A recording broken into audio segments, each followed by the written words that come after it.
Tennessee, Tennessee, Tennessee, Tennessee, Tennessee, Tennessee, Tennessee. Tennessee. Welcome to the Mold Show. I'm Mold. Mears. Here we are in Tennessee in front of a fake Parthenon. Yeah, dude, I didn't even know this thing existed. I didn't know what a Parthenon was until I looked it up, and you know what it is? No? It's a hangout for the Greek gods. Really? And you know what we are? What? Greek gods of the office pool. We are so Greek gods of the 8 office out of pool. 15, 5 in a row. 5 in a row is And you know why? Because of the show. Because it's our job. Yeah, this is Nobody what we else's do. job. No, They don't focus. no, they don't pay attention. Nope, they just They don't throw in any number research for the Monday games. night Exactly. points, whatever. So we're just raking in the money. It is. It's a lot of free lunches, It is a lot of free lunches. as you can The see. AFC has entered the state of chaos. Dude, there's 6 a teams at lot 7 and of 7. teams at 7 and 7. 2 at 8 and 6, and a lot of them squaring off against each other. This is going to be interesting. It's down going the to be a last good week of football. The first game that we're featuring involves a 7 and 7 team and a team that started 0 and 6. Fascinating story. Yeah, it really is. I am fascinated by it. You can be fascinating. San Diego traveling right here to Tennessee. Yeah, hopefully they visit the Parthenon while they're here. But they are traveling across the country on 4 days rest. Tennessee's playing for their lives. This is it. They got to win. I understand they lost their top linebacker, but I think they're going to pull this out and they're going to deliver the first loss in Phillip Rivers' career in December. I don't agree with you. I think San Diego's going to travel across the country, enjoy the travel, and kick the snot out of Tennessee. I think they're going to have fun doing it. I think they're going to lock up the bye in the first round for the AFC, and look out for San Diego. They are pretty hot right now. So, game 2, Houston traveling to Miami, 7 and 7 versus 7 and 7. This is So winner the go end of home. the season. Yeah, winner go home. Yeah, I mean, Before the playoffs. Dolphins tough loss last week in overtime to Tennessee. Houston, 1 week they look good, the next week they don't. Houston seems like they could be like 14 and 0. Yeah, they're There was a couple games they got blown out, but they've had some tough losses. all things being equal with the Dolphins at home. I'm gonna take the Dolphins this week. I'm going to take the Dolphins as well.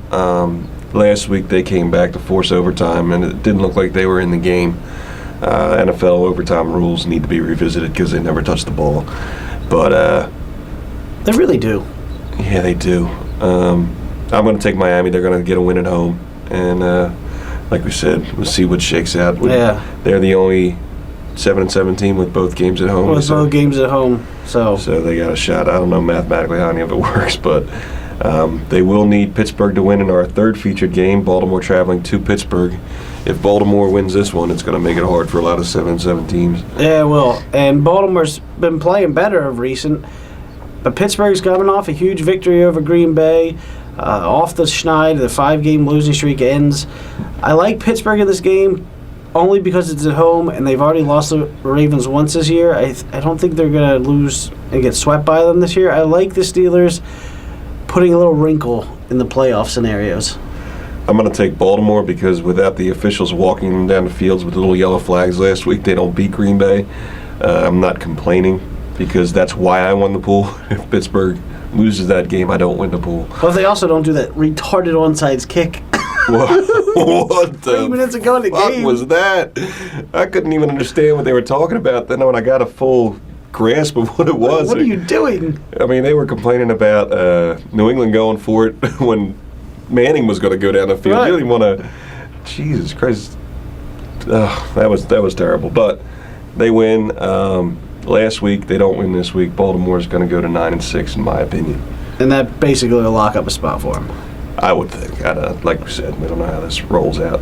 And the other team that the 7 and 7 teams are rooting against, Denver traveling to Philadelphia. Yeah, Brian Dawkins returning back to Philly. It'll be emotional for him. He's the leader of that Emotional team. for you. You have to take some alone time before the game. You'll be all kneeling down with your tears. Brian's back. I love him. He's the leader of that team. He's led the team in tackles. He's playing at the top of his game for his age. I just don't think the Broncos have enough to come into Philly and win. Philly's defense will make Kyle Orton look like Kyle Orton, and I think that their offense is too high-powered to stop right now. So I see the Eagles winning this game and helping out a lot of teams in the AFC. Well, I know that Denver's 2 and 6 in their last 8, Yes. And I think part of that is because your secondary leader is leading the team in tackles. And it's supposed to be a linebacker that's leading the team in tackles. So good point. it's a flaw there. And the only detriment I see for the Eagles this week is that Brian Westbrook's coming back. Believe it or not, they've been playing so well without him. Yeah. You know, McCoy's been doing great. They got a nice thing going. I don't know. I think they're still going to win, but it's interesting to see if the offense keeps its flow going with him coming back. Are they going to have to feature him? Are they going to stick with what they're doing?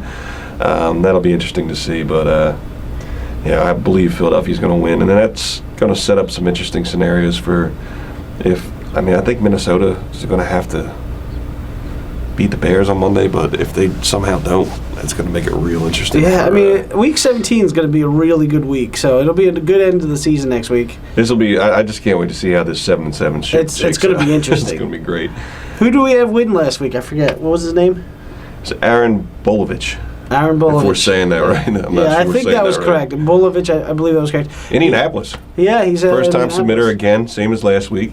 His Colts are undefeated, looking to go 16-0 maybe. And we know he's watching because he submitted his picks with his address, so that was confidence. Yeah. That was confidence. So we're going to get him out of shirt, UPS, maybe. Maybe mail it, slow mail it. Maybe we'll have it to him before the end of the year.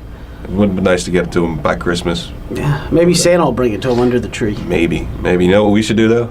What's that? Go take some more cold medicine because I am snotty. Yeah, you're both a little under the weather. Oh, that was rough to get through. But we made it through. One more to go. One more to go. And then we're going to have to come up with a new format because football, we have playoffs. We have playoffs. And then after that, we'll figure out where we're going. We'll do the Pro Bowl, and then we'll figure out the Pro Bowl. We'll become an exclusive NASCAR show. Lose all our fans. Well, happy holidays and Merry Christmas. Happy holidays. I don't even do the... Merry Christmas. Happy holidays, girl sports. See you week 17.